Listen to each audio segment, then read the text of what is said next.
হাসিনার তো যাওয়ার জায়গা ছিল, ইউনূস সাহেব যাবেনই বা কোথায়? বন্ধুরা, আপনারা জানেন যে সম্প্রতি আমেরিকার জাতীয় গোয়েন্দা প্রধান তুলসী গ্যাবার্ড ভারতে বেশ কিছু রাষ্ট্রের গোয়েন্দা প্রধানদের সঙ্গে বৈঠক করেছেন। সেখানে ভারতের একটি সাংবাদিক বাংলাদেশ প্রসঙ্গে তার কাছে জানতে চাইলে তিনি বাংলাদেশের সংখ্যালঘুদের সুরক্ষা নিয়ে বেশ কিছু উদ্বেগের কথা জানিয়েছেন এবং ইসলামিক চরমপন্থা এবং সন্ত্রাসবাদের বেশ কিছু উপাদান বিষয়েও কথা বলেছেন। সঙ্গে সঙ্গে বাংলাদেশের অন্তর্বর্তী সরকারের পক্ষ থেকে তাৎক্ষণিকভাবে বেশ কিছু প্রতিক্রিয়া জানানো হয়েছে। এ বিষয়ে আমাদের সিনিয়র সাংবাদিক মাসুদ কামাল স্যার বেশ কিছু যুক্তি এবং মতামত দিয়ে সে সঙ্গে তিনি বলেছেন, হাসিনার তো পালানোর জায়গা ছিল, কিন্তু আপনি পালাবেন কোথায়? তো বন্ধুরা, আমাদের জাতির গর্ব ডক্টর ইউনূস সাহেবকে নিয়ে এমন কথা বলা কি যুক্তিসঙ্গত নাকি ঠিক আছে? সে সঙ্গে মাসুদ কামাল স্যার আরও অনেক মতামত দিয়েছেন। বিস্তারিত জানতে অবশ্যই পুরো ভিডিও জুড়ে আমার সঙ্গেই থাকবেন এবং হ্যাঁ, আপনাদের মতামত অবশ্যই কমেন্ট বক্সে জানাতে ভুলবেন না। চলুন বন্ধুরা, পুরো ভিডিওটি দেখা যাক। বাংলাদেশে ইসলামী চরমপন্থা ও সন্ত্রাসবাদী উপাদানের উত্থান বিষয়ে একটা প্রশ্ন করা হয়েছে। আসলে কি এটা হয়েছে?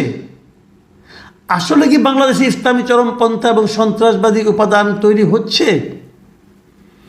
এই প্রশ্নটা কিন্তু জরুরি। অথবা তারা যদি প্রমাণ করতে চায় যে আসলে এখানে ইসলামী চরমপন্থা ও সন্ত্রাসবাদী উপাদানের সমৃদ্ধ দল মত লোকজন সক্রিয় হয়ে উঠেছে, অথবা এই সরকার তাদেরকে আশকারা দিচ্ছে, যদি এটা তারা প্রমাণ করতে চায়, তাহলে কি তারা প্রচুর উপাদান পাবে? এই জায়গায় কিন্তু আমার মনে হয় কবি একটু নীরব থাকবে এই কারণে যে কিছু কিছু ঘটনা কি সেরকম ঘটেনি, কিছু কিছু ঘটনা সেরকম ঘটেছে, সেগুলো ইন্টারন্যাশনাল মিডিয়াতেও গেছে। আমি একটা সহজভাবে আপনাদেরকে বলি, এই সরকারের আমলে এই যে নানা ধরনের মোরাল পুলিশিং হচ্ছে, যে করোনা কীভাবে পড়তে হবে, পর্দা করতে হবে কিনা, এই যে ঘটনাগুলো যে পর্যায়ে ঘটছে, অবাধে ঘটতে পারছে, তৌহিদি জনতার বেশ একটা সরব উপস্থিতি দেখা যাচ্ছে।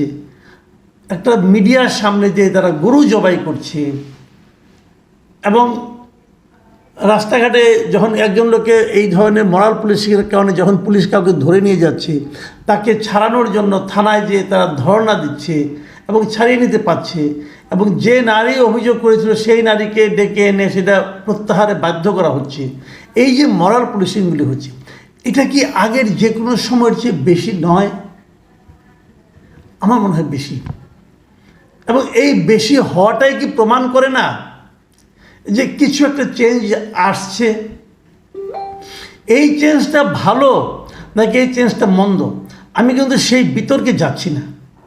আমি খালি বলছি এ ধরনের কিছু ঘটছে কিনা। আচ্ছা, আরেকটা কথা বলি আমি। ভাবুন তো একবার, 32 নম্বর ধানমন্ডি 32 নম্বরে বঙ্গবন্ধু যে বাড়িটা ভাঙা হলো, সেই বাড়িটা ভাঙার পেছনে যে হুজুগটা উঠেছিল, যারা উঠিয়েছিল, কি কি কথা বলা হয়েছিল ভাবুন তো একবার। আপনারা কি সেই বাড়ি ভাঙার পর, অর্ধেক ভাঙার পর তার উপরে দাঁড়িয়ে ওই যে আপনার যেটা আইএসের যে ফ্ল্যাগটা, ওরকম ফ্ল্যাগের মতো এরকম শাহাদা লেখা, যে এরকম বড় প্ল্যাকার্ড ধরে একজনের ছবি দেখেননি? দেখেছেন তো? হয়তো তারা মূল লোক না, হয়তো অন্যরা ভেঙেছে, হয়তো সাধারণ মানুষই ভেঙেছে, কিন্তু সেই সুযোগে সে তো ওখানে উঠে ওই ছবিটা তুলেছে। ইন্টারন্যাশনাল মিডিয়ায় কি এই ছবিটা যাবে না? যদি যায়, তারা কি ভাববে? তারা কি এই ধরনের ভাবনা তাদের মধ্যে আসতে পারে না যে এখানে এই শক্তিটার উত্থান ঘটছে, অথবা আইএসের যে ফ্ল্যাগের মতো তোটা ওদের উত্থান ঘটছে? এ ধরনের কথা তারা বলতে পারে না। তো এই ধরনের ফ্ল্যাগ নিয়ে ওখানে দাঁড়ানোর সুযোগটা কে করে দিয়েছে? অথবা যে ওই ফ্ল্যাগটা নিয়ে দাঁড়িয়েছিল তাকে কি সরকার অ্যারেস্ট করেছে? তার প্রতি কোনো ব্যবস্থা নিয়েছে?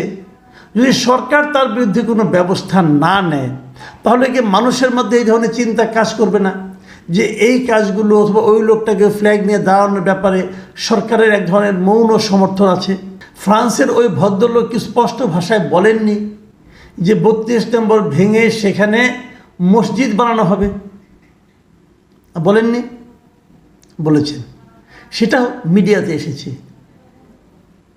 উনি নিজেও এটা নিয়ে স্ট্যাটাস দিয়েছেন যে 32 নম্বর ভেঙে সেখানে মসজিদ বানানো হবে। মসজিদ কীভাবে বানানো হবে, উনি হিন্দু ভদ্রলোক, ওনার মসজিদের প্রতি প্রেম থাকতেই পারে, এটা আমার কোনো আপত্তি নাই, কিন্তু ওনার তো উপলব্ধির একটু ঘাটতিও থাকতে পারে যে মসজিদ অন্যের জায়গায় বানানো যায় না,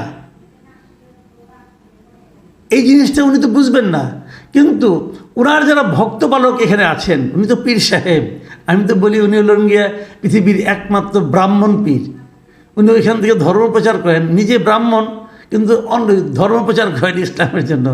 যাই হোক, তো উনি তো এটাও জানেন না যে মসজিদ কোথায় বানাতে হয়, কোথায় বানানো যায়, জানার কথাও না, জানার কথাও না।